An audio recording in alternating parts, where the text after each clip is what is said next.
ओम नमो भगवते वासुदेवाय नमः। जय श्री हरि। सनातन धर्म में एकादशी तिथियों का अत्यंत महत्व है।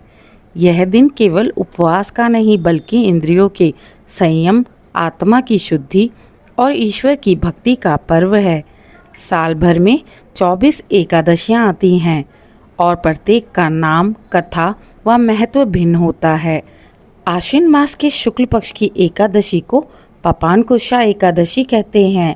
इस व्रत का विशेष महत्व यह है कि यह मनुष्य के सभी पापों का नाश करने वाली एकादशी है और भक्तों को मोक्ष की ओर अग्रसर करती है। पाप अर्थात यह कर्म जो हमें बंधन में डालता है और अंकुश अर्थात नियंत्रक।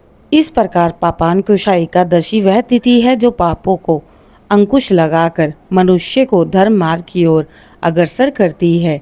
आइए भक्तों, भगवान विष्णु जी का स्मरण करते हुए आज की कथा का आरंभ करते हैं। ओम नारायणाय विद्महे वासुदेवाय धीमहि तन्नो विष्णु प्रचोदयात्। ओम पद्मनाभाय नमः। पद्म पुराण में इस कथा का वर्णन आता है। भगवान श्री कृष्ण स्वयं युधिष्ठिर महाराज को इसका महत्व बताते हुए कहते हैं, हे धर्मराज, आश्विन मास की शुक्ल पक्ष एकादशी को पापानकुशा एकादशी कहते हैं। जो मनुष्य श्रद्धापूर्वक इस दिन व्रत और उपवास करता है वह समस्त पापों से मुक्त होकर अंत में भगवान विष्णु के धाम को प्राप्त करता है। हे धर्मराज, आज मैं उसी से संबंधित तुम्हें एक कथा सुनाता हूँ। बहुत समय पूर्व विंध्याचल पर्वत के निकट एक नगर था। उस नगर में कुशधर नामक शिकारी रहता था। कुशधर जीवन भर शिकार करता, हिंसा करता और मांसाहार में लिप्त रहता था। उसके जीवन का उद्देश्य केवल अपनी भूख और वासना को पूरा करना था। यह प्राणियों को मारकर उसका मांस बेचता और स्वयं भी खाता। उसके पापों के कारण नगरवासी उससे घृणा करते थे, परंतु भगवान का विधान देखिए। मृत्यु के समय उसके हृदय में भय उत्पन्न हुआ। यमदूत उसके सामने आए और कहने लगे, हे पापी कुशधर, अब तेरा जीवन तो समाप्त हो गया है, चल हमारे साथ नरक की ओर। यह सुनकर कुशधर कांप उठा। वह भय से चिल्लाने लगा, क्या मुझे बचाने का कोई उपाय नहीं है? क्या मुझे नरक में ही जाना होगा? उसी समय वहाँ एक दिव्य पुरुष प्रकट हुए। वह महान ऋषि अंगिरा थे। उन्होंने शिकारी से कहा, हे पुत्र, यदि तू अपने जीवन के पापों से मुक्त होना चाहता है तो तू अब भी एक उपाय कर सकता है। आश्विन शुक्ल एकादशी के दिन उपवास कर ले, भगवान पद्मनाभ की पूजा कर। यदि तू श्रद्धापूर्वक व्रत करेगा तो तेरे समस्त पाप भस्म हो जाएंगे।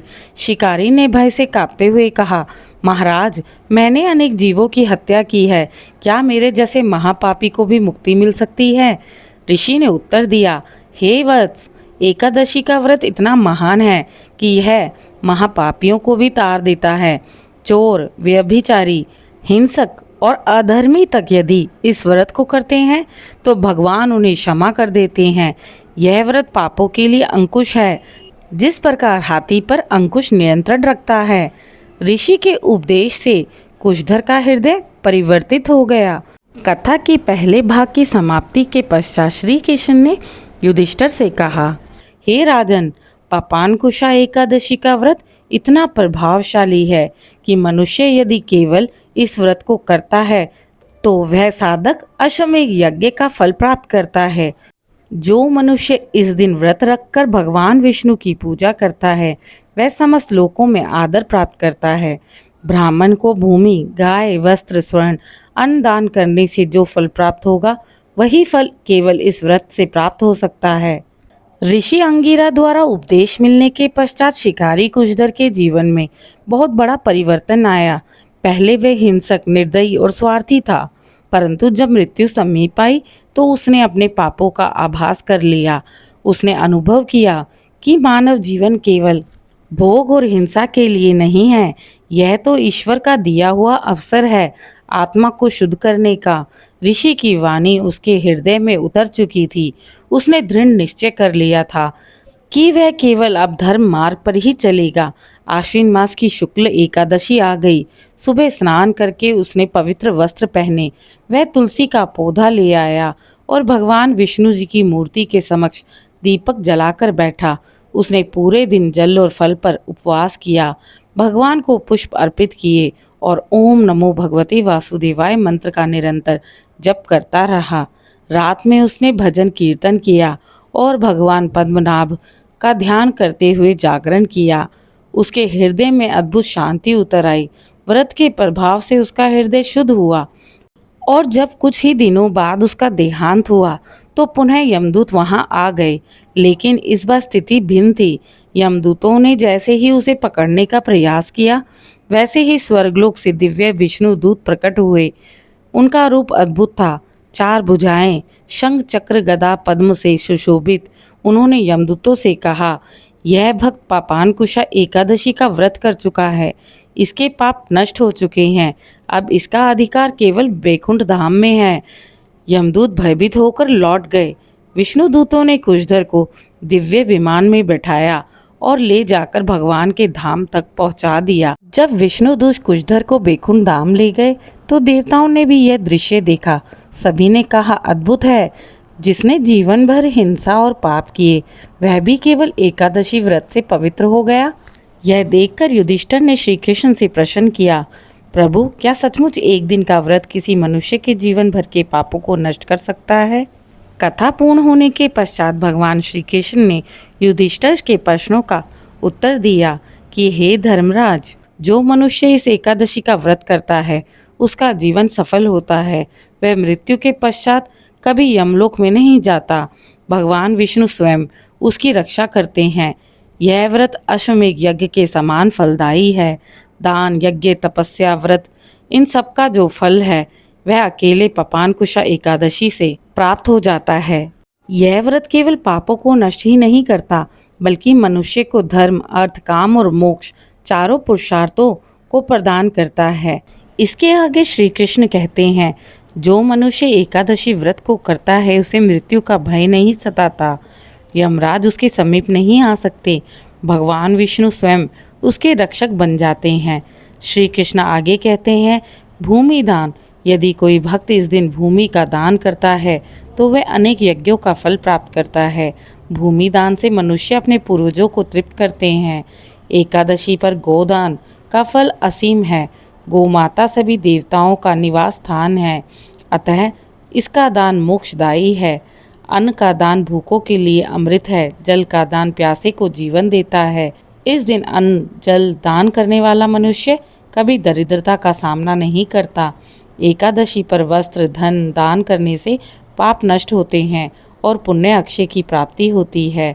भगवान श्री कृष्ण ने युधिष्ठिर से ये भी कहा, इस दिन केवल भोजन का त्याग ही पर्याप्त नहीं, बल्कि असत्य वचन, चुगली, कटु वाणी का भी त्याग करना चाहिए। क्रोध, लोभ, मोह, हिंसा और काम से बचना चाहिए। पूरे दिन भगवान विष्णु के नाम का स्मरण करो, मंत्र जप और भजन करो। रात्रि जागरण करके श्री हरि की स्तुति करो।